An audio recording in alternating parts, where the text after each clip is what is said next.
What's going on, guys? Welcome back to the Inside the Burrow podcast. I am your host, Kevin Fielder. We're joined today by Richard Pereira. Richard, how you doing today?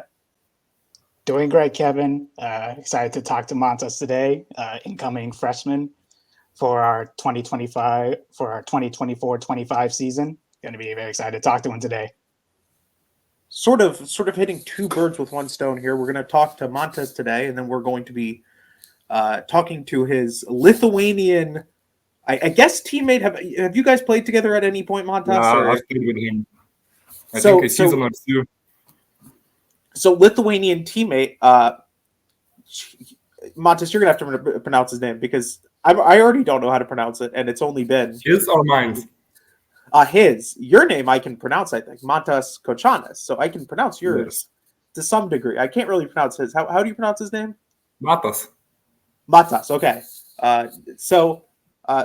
Mantas, let's start with sort of your relationship with Mantas. You guys are both coming over to Boca and playing college basketball. What's your relationship like with him, and how cool is it going to be playing with, him for a couple more years? Well, I believe it's going to be awesome. I played with him. I think I'm scared to lie, but I played with him 2 or 1 season. I don't know, but our relationship was pretty good.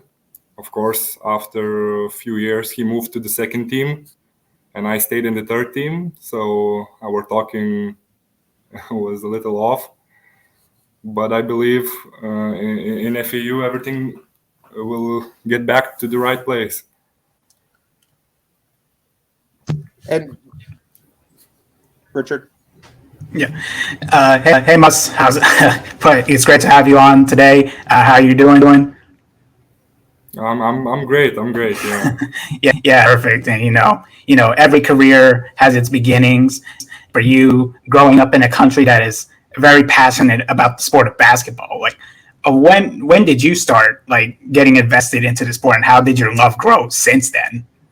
Well, I started in first grade. My parents drove me to this basketball school. You probably know Sabonis. Yeah. So his father had a basketball school in my city. So they drove me there. At first, I didn't like it. I was scared, But then I went. I got a lot of friends, And little by little, I grew, made new connections, went to different places to play. And and my relationship with basketball grew ever since. Was there ever a point where you realized that, you were pretty dang good at basketball? Was there ever a point where you were like, I'm actually pretty good at this, right? This is something I enjoy doing, but I'm also good at it. What was sort of the point where it sort of clicked for you that you at least had a future of basketball some way, somehow? Well, I am tall as a person, and of course everybody around me told me that you can be a good basketball player. But when did I know? I mean, when I started playing good, probably I got MVPs in tournaments and something like that, winning games and being the most valuable in my team. And then when when Žalgiris third team picked me, then I knew really that I am on the right path. So of course there have been a lot of up and downs, but everything's going to be fine, I think. Yeah, and to follow up on that, developing, getting more passionate about the game of basketball. What was the moment that you realized, oh yeah, I can definitely do this as a career, and just to keep improving day by day as a player, as a person, as a style, really, because basketball is a worldwide sport, and with Lithuania being as passionate as they are, one of the most passionate basketball countries in the world. When did you realize that? Okay, yeah, I can and represent my country to the fullest as a potential professional in the game? Probably when I got picked in the national team of my years. I can remember when years it was, but when I got to the final 12 and we went on the Baltic Cup, I don't remember, or Euro Cup, probably Baltic Cup. So that was a big achievement for me to go with the national team, being the best of the best in my age. You mentioned being picked for the national team, and I know that, especially in Europe, right? That's the biggest honor I think most guys can have. It's to some probably bigger than making the NBA.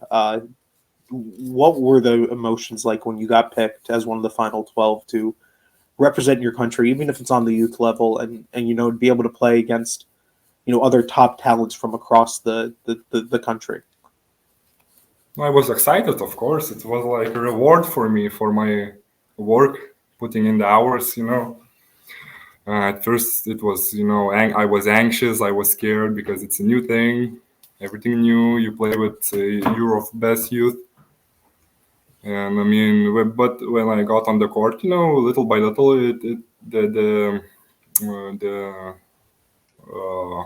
all the anxiousness just disappeared.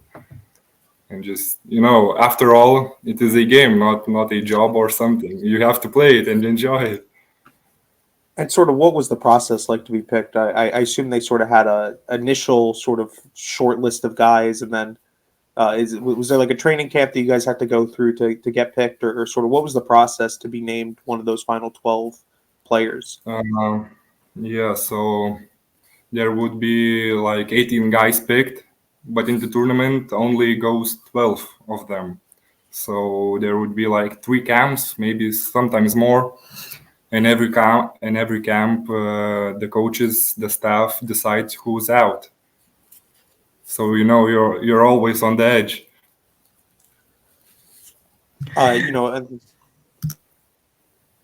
Obviously, I guess the biggest thing is in Lithuania, right? The talent level is, I think, really high compared to a lot of other European countries. Who were some of the players that sort of pushed you to play better? I guess either teammates or players that you played against where, you sort of had to either bring your A game or, just sort of keep trying to grow your game to match up with them. Yeah, I remember I hate playing against Mantas. Yeah. No joke, of course. He was a dirty player. And I hated to play with him because he liked to use, elbows, some cheeky tricks. Yeah, but that's what pushed me more to improve. And so now that you mentioned Mantas being a dirty player, like that was obviously a sign that if I'm if I'm gonna be playing this for a long time, I gotta build myself up to be stronger, to be more physical, to compete with these other players like us and veterans across the entirety of Lithuania. Like, how would you describe the work ethic that you had to build your game up to be at the best you can be, game in and game out?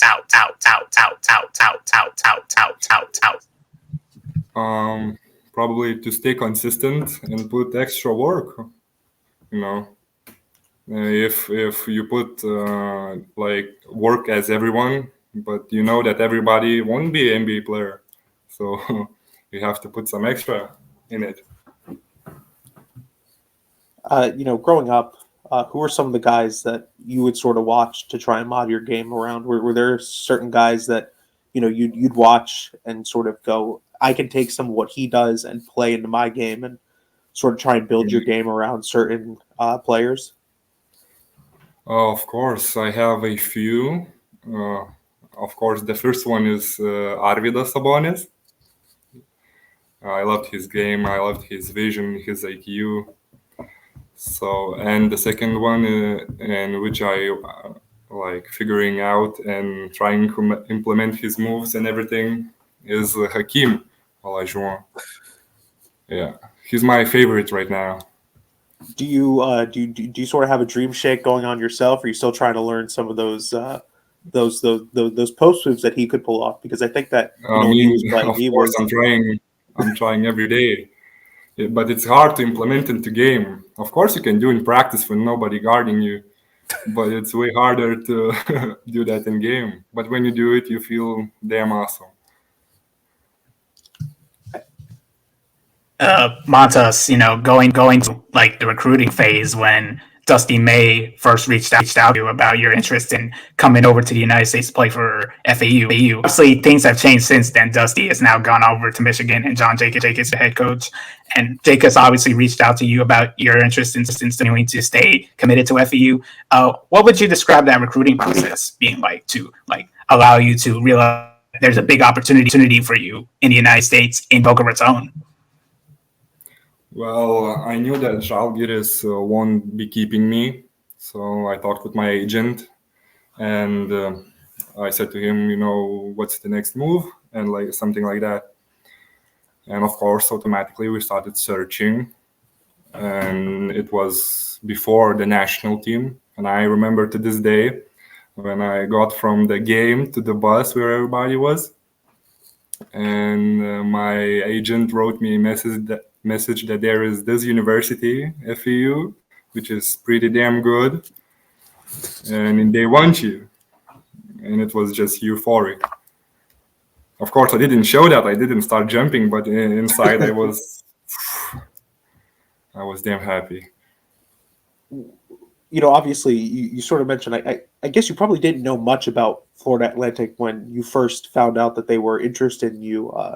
Sort of, what was your knowledge of the university like? Did you know anything about their recent success, or were you still sort of blind as to how talented they were or how well coached they were? And I guess the next part of that was then, did you have to sort of get started on some research, and sort of what was that research process like for you to learn a little bit more about the university? At first, I didn't know anything about this university and about the whole NCAA. I knew the Duke, Kentucky, that the main ones, the big ones, but about FAU, no. But of course, after that, when they recruited me, I did my research, and yeah. And sort of, I know that you've had a really strong relationship with Coach Abernathy, and he had mentioned that he had sort of been pivotal in recruiting you over here. What's your relationship like with Coach Abernathy, and how excited are you to finally get to play under him and get to learn from him a little bit? Well, I'm nothing but thankful for Todd, because he's the reason I'm there, and nothing but respect for him. And I'm super stoked to be playing under his wing. Yeah. Mantas, it's obviously a very big transition to move over from Europe to the United States. International players would obviously have like a bit of a culture shock, like going from their home country from across the other side of the world to America. Could you describe your experience of adjusting to your surroundings in Boca Raton and just like getting adapted to everything that goes on in the basketball program? I mean, I know that it's going to be difficult, and I'm ready for that. But yeah, excited, of course, and ready to put in the work, and of course, put myself out there to be the best and try to be the best. Is there anyone that you can sort of rely on who's maybe made the move over to the U.S.? Do you know anyone who's sort of made that move over and can sort of help guide you a little bit in terms of, I guess, the process of, changing countries, playing, basketball in a different area? Or is it sort of for you just going in and taking it day by day and understanding that there will be, I guess, some growing pains to the entire process? Probably going day by day, because I understand that it's going to be difficult, and there's nothing I can do to change that. You need to be just ready, of course. And there is few now from Lithuania who are playing in NCAA. I don't know if you know, but one is Motiejus Krivas playing for Arizona. Yeah. So I was good friends with him, and as you probably seen, he's doing pretty well there. When you have a few guys like him who have been able to make that move over with success and play at a high level, especially at a top for at a better college like Arizona, does this sort of help you understand that, even if the process is difficult, there are guys who have done it before. So, for you, is it just, sort of focusing on your craft and knowing that, eventually it may all work out because other guys have been able to make that move before and, do it with success?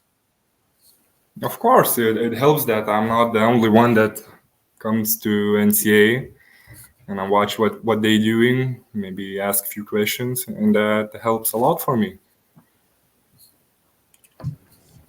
Mantas, obviously a big season coming up for the FU men's basketball team under first coach Jaques with a heavily retooled roster. Includes you as one of the many newcomers to the team. What are your expectations heading into the season? What are my expectations? Well, as seen, me and Mantas are the only centers, so probably I'm going to be the second center. But yeah, we're going to see what happens after that. I think we hear your cat going on in the background a little bit. Sort of. That's my dog. Oh, your dog. What kind of dog do you have? And sort of when did you get it? Malinois, Belgian Malinois, like canines. Really? Yeah. Sort of. I guess following up on Richard's point, right? You've played center before, and you've obviously, I guess, one of the taller players, on FAU's roster. How has that transition been like to be able to play center at a high level, and whether it's not with the Zalgiris first team or even the second team, but be able to play against other top players, and sort of what's the biggest thing for you playing center that you try and focus on every time you get on the court? I played center my whole life. I've been tall around everybody, but yeah, sometimes I'm scared to play against like other big dudes, but then you understand that there's nothing to be scared and you just need to play. And the main thing for me is to put the fear away, try to put some weight on myself, put some meat on the bone, and just go and fight, because that's the biggest job. And then playing for the national team, right? Being able to play against other top downs from other countries. How much has that helped grow your game? Have you been able to sort of learn a little bit more about how basketball is played in other areas, and try and learn from those moments and take that over to, I guess, now this new transition for you? You learn from every game, but yeah, with the national team, you play with the best of the best in the Europe. So of course you're going to pick something up from them. One game you're gonna get your ass kicked, the other game you're going to win by 20. But from both of those games you can learn something. I guess, Richard, go ahead. Yeah. Last question for me on Mantas. Like having the experience to learn under an experience like John Jaques, who has been to multiple appearances in the NCAA tournament, making deep runs, and a lot of them, especially winning a national championship a couple of years back. How excited are you have the opportunity to learn under his direction, to play with everybody on the team and learning? As I said, I'm of course super excited. It's new place, new coaches, new teammates, new everything, and it's going to be fun to pick everything up. And of course, I'm going to meet Coach Jaques, because when I went on a visit, I met with Coach May. So it will be a new experience for me. When Coach Jaques took over the job, and I guess he had probably called you and talked about your interest in remaining committed, did you sort of play into, or did his experience internationally, coaching internationally, sort of help you make that decision a little easier, or I guess at least help you understand that he would have your best interest in mind? At first, I haven't heard of that coach, the coach Jaques, but there were doubts, maybe go somewhere else, maybe do something else. But then I did my research, Coach Jaques hit me up, we talked, and then I then decided to stay because he told me that he's trained internationally and everything like that. So that was the push that I needed, yeah. Plus, I didn't have a lot of offers, and the Florida and Atlantic was the best I can do, yeah. I want to finish this off with, obviously the NBA Finals were last night over here, and Boston ended up winning. Do you sort of I watch saw the that. NBA? How much do you watch the NBA, or is that something that isn't really on your mind at all? Or I guess the time zone can make it a little bit different. With Yeah, games when happening NBA games middle of the morning. happen, yeah, uh, for how me, okay, go on, go on. how much do you watch the NBA, and sort of, are there any players that you like watching in the NBA right now that you sort of think do it well? I don't watch like live games because it's 4 in the morning when they play. But of course, I watch the highlights, everything. I follow up. But yeah, of course, the Jokic. Everybody loves Jokic. I like to look at it as Jokic is the modern Sabonis. So yeah, I like his playmaking a lot. And do you sort of try and take some of that playmaking ability into your game, and sort of how much do you try and I guess build up your ability to make plays with the ball in your hands, and not just be limited to being a post scorer, or being limited to just having to play inside, and I guess play like some of the older centers used to do, and try and modernize your game a little bit. Yeah, the season was that I was working on stretching my game a bit, not being just center, who digs under the basket. That was my main goal this season, and I think I accomplished it pretty well. And sort of Did how some things that difficult I never did. Yeah. and how difficult was it to sort of learn some of those I guess playmaking abilities, learn how to see the entire floor, and not just be the as you mentioned, the center who plays inside, and is known for just rebounds and putbacks, and playing in the post like that. Well, some time back, when I was a bit younger, I was, as I mentioned, scared to play basketball. So I was not selfish at all. So I used to share ball every time. So this time it was backwards. I was trying to be a bit more selfish than selfless. Yeah. Mantas, I appreciate it a bunch. I assume it's probably really late over there. What is it? Probably nine No, not o'clock, really. nine It's thirty. still light outside. To be fair, that's all of Europe during the summer. I feel like the sun never really sets there. But Mantas, appreciate it a bunch. I know that you're sort of coming over to FAU in the near future. How excited are you to start this next chapter? I'm super excited. Everything new. Just happy to be here and Uh, happy to you come know, and work there. I'm sure you've got a couple of longer flights on the itinerary to get to South Florida. Yeah, What do you that's do the on a worst long part. flight? I assume as a 7 footer, longer Yeah. flights are probably not the most comfortable thing. So, sort of, I guess, how do you manage those? Because I'm only 6'2", so I can sort of fit in the seat. I imagine Yeah. you can't really fit in most seats on an airplane. Nope. You just have to suffer. That's no way out. You just suffer. Pray to God and suffer.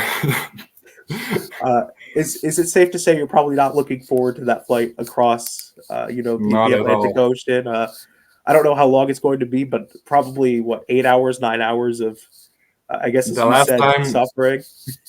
when I flew to the visit, I flew about 24 hours Oh my with all god! the layovers and everything, but it was nightmare.